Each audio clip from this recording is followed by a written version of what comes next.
Guys, nadita sa Montebello Residences, Panabo City. Along Panabo Bypass Road.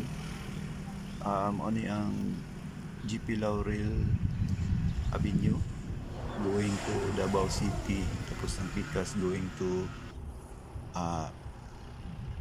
Tagum and Santo Tomas, Davao del Norte. So along the highway lang yun siya. So good for investment kay na-available diri yung commercial area na minimum 210.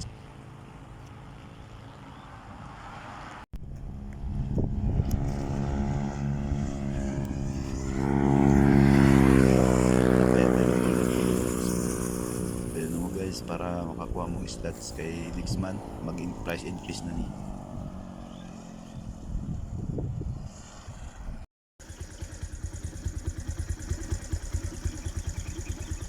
Pero na po tayo available diri guys. Minimum of 120 square meter. 20,000 reservation fee. Monthly lang gana o 10k per month. So exclusive subdivision ni.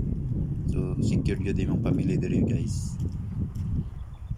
Guys, kung gusto niyo na may sarili kayong design sa pagpatayo ng bahay, pwede rin dito guys. Basta aprobado yan sa management. Daghan pag available diri guys na. For only 20,000 reservation fee. So naka-cemented road na. Pasok tayo sa clubhouse guys sa Montebello Residences. So mao ni ang entrance. Pag sulod na to mao ni ang area na pwede niyong gamiton po.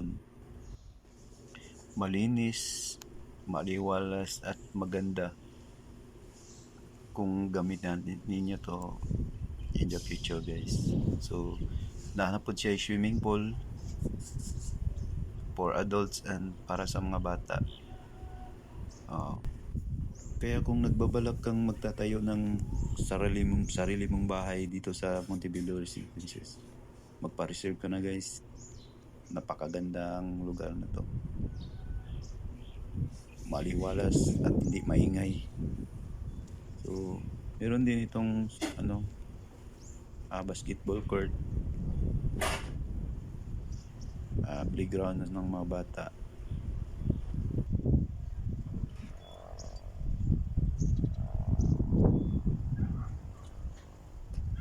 Makikita ninyo guys, may mga Davao light na nag-install ng kuryente para this year may mag-request na ng for construction ng kanilang bahay. Makikita nyo talaga dito guys, ang sobrang ganda. Grabe, linis. So ano pang inantay nyo, mag-reserve na kayo guys. Baka maubusan pa kayo ng slots. Kukunti na lang available dito. Makikita nyo naman yung yung clubhouse at mga amenities. Napakaganda. So magamit nyo to balang araw pag matapos na yung mga bahay nyo. For reservation and site viewing, message lang mo sa page guys. Salamat.